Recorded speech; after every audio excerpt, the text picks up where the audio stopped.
Hello everyone, welcome to Jets TV. Please comment, rate, subscribe guys, comment, rate, subscribe, like the videos. Also share the videos as well, man. I want to thank everyone that does watch and share my videos. You folks are the absolute best. Without further ado, man, let's go ahead and get into the week 4 picks, man. I cannot wait to talk about the NFL, but whoa, wait a second here. We need to talk about week 3. I need to recap my picks there. I don't need to get ahead of myself. So let's go ahead and get into my week 3 recap. First game I covered, Eagles at Giants. Said the Eagles would take the game. They did exactly that. Eagles beat the Giants 27-24. Shout out to the Eagles and the Eagles fans as well. Eagles, it was a close game. Very, very close game. All the way up until the last second. Eagles field goal kicker comes out, boots a 60-plus yarder. Young kid hits it. Eagles take the game. It's said and done. So it was an exciting finish. Shout out to Eagles fans. Shout out to Eagles. You guys got yourselves a win. I chose you, so I got myself a win as well. Next game I covered, Bengals at Packers. Said the Packers would take the game. They did just that. Packers beat the Bengals 27-24. Shout out to the Packers, man. Game was close. Bengals offense has looked a lot better in that game than it has in the past. Things kind of come around and use Joe Mixon a bit more. And he definitely produced for them, but they just couldn't take the game away from the Packers, man. Packers got the job done. So again, shout out to the Packers fans. Shout out to the Packers as well. I chose you guys, so I got myself a win as well when you guys got your win. And last but not least, man, the Jets game. Let's talk about it. Dolphins at Jets. I chose the Dolphins, man. I thought they were too much for us. I thought the matchups were too much. You know what? And surprisingly, man, I was shocked, but guess what? I took a loss, man. Jets beat the Dolphins 20-6. Jets defense looked better than it has in the past. The offense definitely produced it. Looked better in this game, and it's looked solid in other games, but it definitely, had its shining moments here. A lot of very creative play calling. Just all around, the Jets were just a better team that day. We absolutely stomped the Dolphins. So shout out to all of my other Jets brethren, man. Sadly, I took the Dolphins for whatever reasons, but happily, I'm very glad we got ourselves a W. So, but I take an L because I chose those Dolphins. Jets win the game. So let's move on, man. I want to talk about week 4. I'm ready to go. I'm putting week 3 in the past, and I'm moving forward. So first game I want to cover, Giants at Bucks. Got a lot of Buccaneers fans in my inbox saying, Joe, let's talk about our team, man. What's going on? We got a game coming up. What do you think? Well, I'm about to tell you right now. First off, I want to start out with the Giants. Giants offense is kind of coming around. They're kind of getting out of that sleepwalking mode.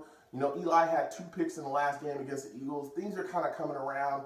But now look at them. They're banged up yet again, especially on the offensive line. You got Brent Jones with a hip issue. Running back there a little banged up as well. Vereen has an issue. He has an injury issue. Darkwa has an injury issue. I mean, they're coming off a close loss with the Eagles. They're hungry, man. They're 0-3, and they are hungry. They want a victory. Defensively, you got J.T. Thomas. He's on IR as well. Olivier Vernon, he's questionable for this game as well. He's struggling with an injury. Man, the Giants just need to get it together. I want to see more production out of OBJ. I know he kind of, he was coming around and he had a solid game. I want to see him more involved in this offensive game plan. I'm just wondering how they're going to produce running the football, especially with these injuries here at running back. I want to see how the Giants are able to kind of set the tempo that way. The defense played a little bit better against the Eagles than it has in the past, but I want to see more defensive production as well, more turnovers. I need them to create more turnovers, man. I need more interceptions. I need something. Something needs to spark with the Giants so that they can dominate the time of possession in this game. Because let me tell you something. Tampa Bay is coming in, and Tampa Bay is one of those teams in the NFC that I think is really on the rise. They got a young quarterback in Jameis Winston. They got a lot of weapons out there, man. Mike Evans. You got, Rodgers. He's running the football. Doug Martin's going to be coming back from that suspension very soon. He's another guy that when he's added to that offense, it's going to be serious business. They got D-Jack out there as well, moving around in that wide receiver core. I mean, there's so many things that they have there with the Bucs to be able to score, and they can really just beat you up front and really run the football well too. It's tough, man. It's tough going up against this team. Defensively, dude, they got some guys. When you're looking at Ward, when you're looking at Ayers, when you're looking at McCoy, the big D tackle that they got up front as well, this is a team that is built, man. They just got to start putting stuff together. I mean, they're on the streak right now, but once they really get hot and really get going, it's going to be hard, man. It's going to be really hard, and especially with the way that the Giants are banged up, and they kind of haven't played like a full game for me where I feel like they really played well every single quarter, where they've done things to really wrap up a full and total game. it's just hard for me to pick them, especially against the Bucs, especially with them going in, to the Buccaneers territory. So with all that said, man, I am taking the Bucs to win this game 30-17, man. Like I said, I think the Giants, they're hungry, and I think they're going to fight, but I don't think it's going to be enough. I think the Bucs are just coming in with too much here, and they're hot, man. They are really, really hot, and I'm looking forward to seeing how this team continues to produce throughout the entire season. So yet again, I am taking the Bucs to win this game.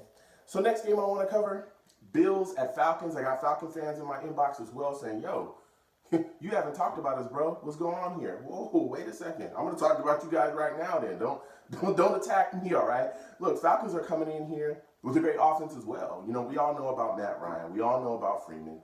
We all know about Gabriel. We all know about all the weapons, Julio Jones, all the weapons that they have offensively. There's no doubt in my mind that the Falcons can actually put up points. I really feel like the Bills are going to be overmatched in this game. I feel like the Bills will struggle offensively as well. They got Clay. Shady. The thing about McCoy is he a great running back? Yeah, he definitely is a great running back. But he also has nicked up injuries. He's dealing with a hamstring injury. He's dealing with a groin injury as well. Those things kind of linger, especially with him, because he's a guy that uses a lot of speed, shiftiness, and so when he has those kind of leg injuries, it really hampers his production. You look at Zay Jones. This is a guy that is definitely going to have to step up in this football game. We're going to have to see a lot more of Zay Jones.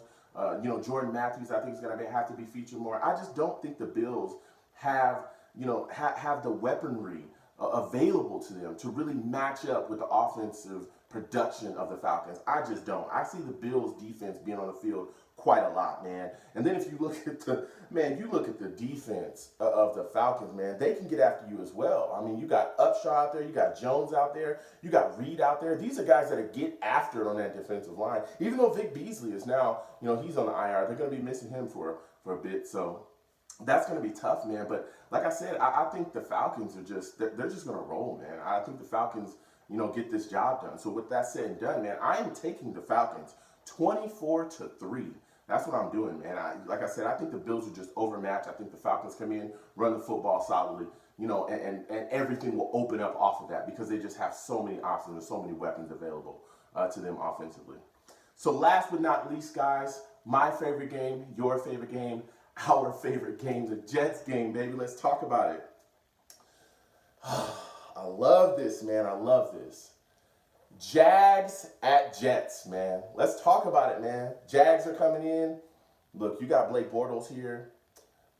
Allen Robinson is out. He's going to be done for the season. He's got a knee injury. You got Hearns coming in there. Look, this offense, especially with Bortles at the helm of it, kind of confuses me a bit. Because Bortles, to me, is one of the most volatile quarterbacks in the entire NFL.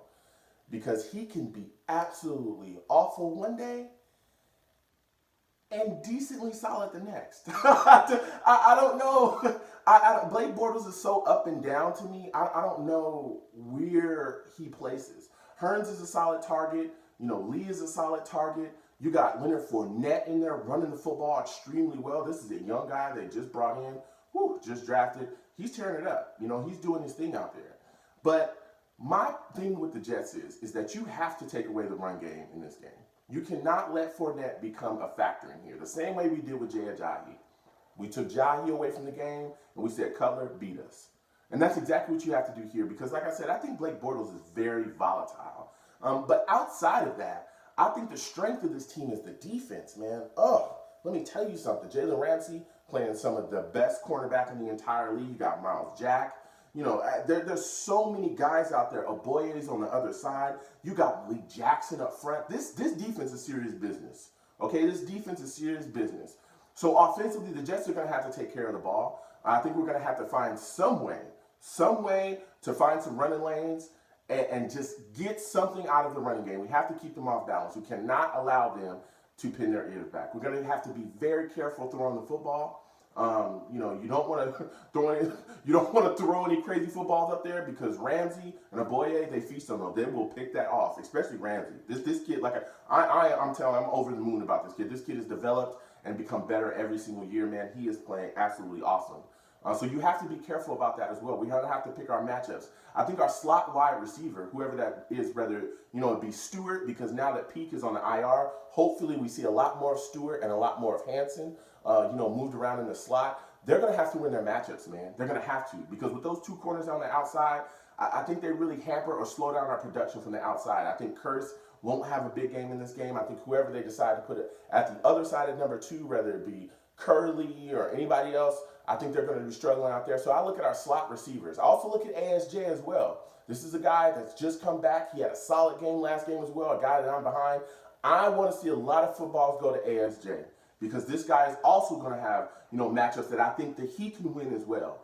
So I think it's going to be a muddy game for us offensively. I don't think this is going to be, a huge scoring affair, because I do believe that, that defense is so tough to play against. But I think on the flip side, Blake Bortles is awful. I think he's going to be awful that day because he's so up and down. I think that if we stop Leonard Fournette and put the ball in his hands, then, man, it's a 50-50. and anytime it's a 50-50 with Blake Bortles, it's probably going to end up bad for you if you're betting on him. So with all that said, man, I think this is a nasty game. I think it's a muddy game. But I think the Jets can pull it out, bro. I am taking the Jets to win this football game 17-10. That's what I'm picking, 17-10.